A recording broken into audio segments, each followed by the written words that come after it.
ആ ദിവസത്തിനു ശേഷം അനന്യയും ആര്യനും തമ്മിലുള്ള ബന്ധത്തിൽ ചെറിയൊരു മാറ്റമുണ്ടായി.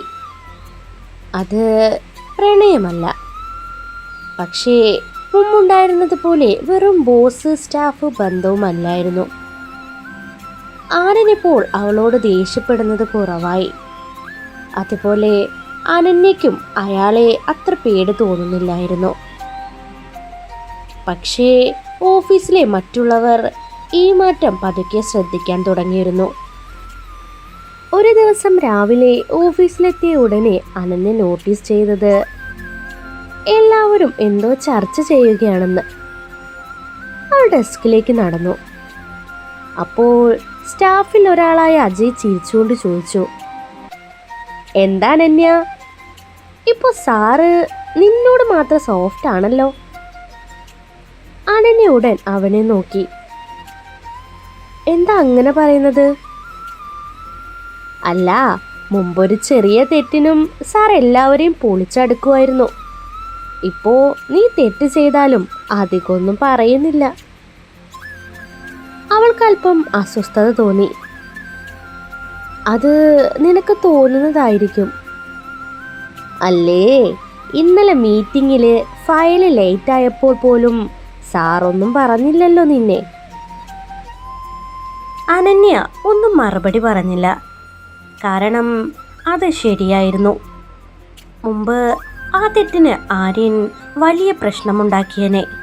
പക്ഷേ ഇന്നലെ അവൻ വെറും അടുത്ത തവണ ശ്രദ്ധിക്കൂ എന്ന് മാത്രമാണ് പറഞ്ഞത്. അത് അവൾക്കും അത്ഭുതമായിരുന്നു. രാവിലെ 10 മണിയോടെ ആര്യൻ ഓഫീസിലെത്തി. എല്ലാവരും പതിവ് പോലെ നിശബ്ദമായി. അവൻ നേരെ ക്യാബിനിലേക്ക് പോകുന്നതിനിടെ അനന്യയെ ഒന്ന് നോക്കി. ഗുഡ് മോർണിംഗ് സർ, അവൾ പറഞ്ഞു. ആര്യൻ ഒരു നിമിഷം നിന്നു. മോർണിംഗ്. ഓഫീസിലെ സ്റ്റാഫുകൾ പരസ്പരം മുഖത്തോട് മുഖം നോക്കി. കാരണം സാധാരണ ആര്യൻ ആരുടെയും ഗ്രീറ്റിങ്ങിന് മറുപടി പറയാറില്ല. അനന്യയ്ക്കത് മനസ്സിലായില്ല. പക്ഷേ മറ്റുള്ളവർക്ക് ആ മാറ്റം വ്യക്തമായിരുന്നു. ഉച്ചയ്ക്ക് ശേഷം ഒരു ക്ലയന്റ് മീറ്റിംഗ് ഉണ്ടായിരുന്നു. ആ മീറ്റിങ്ങിന് പോകാൻ ആര്യനും അനന്യയും ഒരുമിച്ച് പുറത്തേക്ക് പോകേണ്ടി വന്നു. കാറിൽ ഇരുവരും മാത്രം. ആദ്യം കുറച്ച് മിനിറ്റുകൾ നിശബ്ദതയായിരുന്നു. പിന്നീട് അനന്യ തന്നെയാണ് സംസാരിച്ചത്. സാർ, ഒരു കാര്യം ചോദിക്കട്ടെ? ആര്യൻ സ്റ്റിയറിംഗിലേക്ക് നോക്കിക്കൊണ്ടിരുന്നു. ചോദിക്ക്. ഓഫീസിലെല്ലാവരും നിങ്ങളെ എന്തിനാണ് ഇത്ര പേടിക്കുന്നത്? ആര്യൻ ചെറുതായൊന്ന് ചിരിച്ചു. പേടിയില്ലെങ്കിൽ ജോലി നടക്കില്ല. പക്ഷേ പേടിപ്പിച്ച് കിട്ടുന്ന ബഹുമാനത്തിന് എന്ത് വിലയാണുള്ളത്? ആര്യൻ ഒരു നിമിഷം മിണ്ടാതായി. അവളുടെ ചോദ്യം നേരെ മനസ്സിലേക്ക് തട്ടിയിരുന്നു. നിനക്ക് തോന്നുന്നുണ്ടോ ഞാൻ അനാവശ്യമായി ദേഷ്യപ്പെടുന്നുണ്ടെന്ന്? അനന്യ കുറച്ചു നേരം ആലോചിച്ചു. ചിലപ്പോൾ നിങ്ങൾക്കുള്ളിൽ എന്തോ വിഷമമുണ്ടെന്ന് തോന്നും. പക്ഷേ അത് മറ്റുള്ളവരോട് ദേഷ്യമായി പുറത്തു വരുന്നത് പോലെ. ആര്യനുടൻ അവളെ ഒന്ന് നോക്കി. അവൾ ജനലിന് പുറത്തേക്ക് നോക്കുകയായിരുന്നു. ആ വാക്കുകൾ കേട്ട് അവൻ്റെ മനസ്സ് കുറച്ചു നിമിഷം നിശബ്ദമായി. കാരണം ഇതുവരെ ആരും അവനങ്ങനെ മനസ്സിലാക്കാൻ ശ്രമിച്ചിട്ടില്ലായിരുന്നു. മീറ്റിംഗ് കഴിഞ്ഞപ്പോൾ വൈകുന്നേരമായിരുന്നു. തിരിച്ചു വരുന്നതിനിടെ ആര്യൻ്റെ ഫോണിലോട്ട് ആരോ വിളിച്ചു. അവൻ കോൾ അറ്റൻഡ് ചെയ്ത ഉടനെ മുഖം കടുപ്പമായി. ഞാൻ പറഞ്ഞില്ലേ ആ ഡീൽ ക്യാൻസൽ ചെയ്യാൻ. അവൻ്റെ ശബ്ദം വീണ്ടും ദേഷ്യത്തോടെ ഉയർന്നു. അനന്യ നിശബ്ദമായിരുന്നു. കോൾ കട്ട് ചെയ്ത ശേഷം കാറിനകത്ത് വീണ്ടും നിശബ്ദത. കുറച്ചു കഴിഞ്ഞ് അവൾ പതുക്കെ ചോദിച്ചു, എല്ലാം ഓക്കെ ആണോ സാർ? ബിസിനസ് ഇഷ്യൂ ആണ്. വളരെ ടെൻഷനുണ്ടോ? ഇതൊക്കെ നോർമലാണ്. പക്ഷേ അവൻ്റെ മുഖം കണ്ടപ്പോൾ അത് നോർമൽ അല്ലെന്ന് അവൾക്ക് വ്യക്തമായി മനസ്സിലായിരുന്നു. ഓഫീസിൽ തിരികെ എത്തിയ ശേഷം അനന്യ ശ്രദ്ധിച്ചൊരു കാര്യമുണ്ടായിരുന്നു. ആര്യൻ വളരെ അസ്വസ്ഥനായിരുന്നു. അവൻ സ്റ്റാഫിനോട് വീണ്ടും പഴയ പോലെ ദേഷ്യപ്പെടാൻ തുടങ്ങി.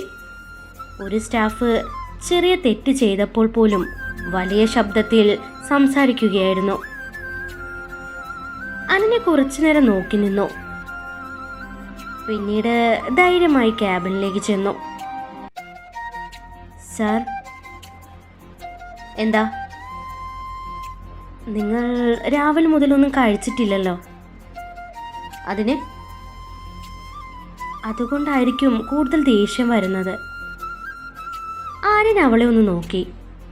സാധാരണ ആരും ഇങ്ങനെ അവനോട് സംസാരിക്കാറില്ല. നിനക്കിപ്പോൾ എന്നെ ഉപദേശിക്കണോ? അവൾ ഉടൻ തല കുനിച്ചു. അല്ല സാർ, പക്ഷേ ആരോഗ്യവും നോക്കണം. അവൻ്റെ മുഖത്ത് വീണ്ടും ചെറിയൊരു സോഫ്റ്റ്നെസ് വന്നു. നിനക്ക് എപ്പോഴും എല്ലാവരും ഇങ്ങനെ കെയർ ചെയ്യാനാകുമോ? അനന്യ ചെറുതായൊന്ന് ചിരിച്ചു. എനിക്കിഷ്ടമുള്ള ആളുകളെ ഞാൻ ശ്രദ്ധിക്കും. ആ മറുപടി കേട്ട് ആര്യൻ്റെ ഹൃദയം ഒരു നിമിഷം വേഗത്തിൽ മിടിച്ചു. പക്ഷേ അവനത് പുറത്ത് കാട്ടിയില്ല. അന്ന് രാത്രി അനന്യ വീട്ടിലെത്തിയപ്പോൾ അമ്മ ഡൈനിങ് ടേബിളിനരികിൽ ഇരിക്കുകയായിരുന്നു. ഇന്ന് വളരെ ക്ഷീണിതയായി തോന്നുന്നല്ലോ. അനന്യ അമ്മയുടെ അടുത്തിരുന്നു. ജോലി കുറച്ച് കഷ്ടമാണ് അമ്മേ. ആ സാറ് ഇപ്പോഴും ചീത്ത പറയാറുണ്ടോ? അനന്യ കുറച്ച് നിമിഷം മിണ്ടാതെ നിന്നു. പിന്നീട് പതുക്കെ പറഞ്ഞു, ഇപ്പോൾ പഴയ പോലെ അല്ല. അമ്മ ചിരിച്ചു. അതെന്താ? നമ്മുടെ മോളുടെ സ്വഭാവം കണ്ടിട്ട് മാറിയതാവും. അനന്യയും അറിയാതെ ചിരിച്ചു. പക്ഷേ എന്തുകൊണ്ടോ ആര്യൻ്റെ മുഖം അവളുടെ മനസ്സിലേക്ക് വീണ്ടും വീണ്ടും വരികയായിരുന്നു. അടുത്ത ദിവസം രാവിലെ ഓഫീസിലെത്തിയ അനന്യ ലിഫ്റ്റിലേക്ക് നടക്കുമ്പോൾ പിന്നിൽ നിന്ന് ആരോ വിളിച്ചു. അനന്യ. അവൾ തിരിഞ്ഞു നോക്കി. ആര്യനായിരുന്നു. അവൾ അത്ഭുതപ്പെട്ടു. കാരണം അവൻ സാധാരണ ഓഫീസിന് പുറത്ത് വെച്ച് സ്റ്റാഫിനോട് സംസാരിക്കാറില്ല. ആ സാർ, ബ്രേക്ക്ഫാസ്റ്റ് കഴിച്ചോ? അവളൊന്ന് അമ്പരന്നു. ഇല്ല സാർ, സമയം കിട്ടിയില്ല. ആര്യൻ കുറച്ച് നിമിഷം അവളെ ഒന്ന് നോക്കി. പിന്നീട് കയ്യിലുള്ള ചെറിയ കവർ അവൾക്ക് നേരെ നീട്ടി. ഇത് കഴിച്ചോളൂ. സാർ, രാവിലെ ഒന്നും കഴിക്കാതെ നടക്കണ്ട.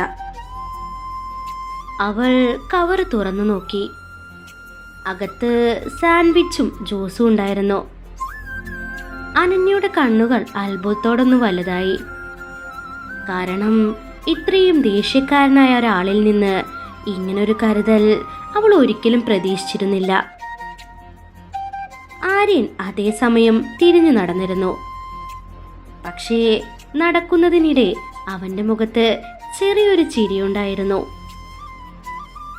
ആ നിമിഷം അവരുടെ ഇടയിലെ അകലം അറിയാതെ കുറയാൻ തുടങ്ങുകയായിരുന്നു. മൂന്നാമത്തെ പാർട്ട് ഞാൻ ഇന്നലെ ഇടാന്ന് പറഞ്ഞതായിരുന്നു. പിന്നെ മഴയെല്ലാം കാരണം എനിക്ക് റെക്കോർഡ് ചെയ്യാൻ പറ്റിയില്ല. അതുകൊണ്ട് മൂന്നാമത്തെ പാർട്ട് ഇന്നിടുന്നുണ്ട്. നാലാമത്തെ പാർട്ട് നാളെ ഇടുന്നതായിരിക്കും. പിന്നെ നിങ്ങൾക്ക് ഈ സ്റ്റോറി ഇഷ്ടപ്പെടുന്നുണ്ട് എന്നുണ്ടെങ്കിൽ കമൻറ്റ് ബോക്സിലൊന്ന് അറിയിക്കണേ. എന്നാലേ എനിക്ക് നിങ്ങൾക്ക് ഈ സ്റ്റോറി ഇഷ്ടപ്പെടുന്നുണ്ട് എന്ന് മനസ്സിലാക്കാൻ പറ്റുള്ളൂ. പിന്നെ ഇതുപോലുള്ള സ്റ്റോറീസ് ഇനിയും നിങ്ങൾക്ക് കേൾക്കാൻ താല്പര്യമുണ്ടെങ്കിൽ എൻ്റെ ഈ ചാനൽ സബ്സ്ക്രൈബ് ചെയ്ത് സപ്പോർട്ട് ചെയ്യാൻ മറക്കരുത്.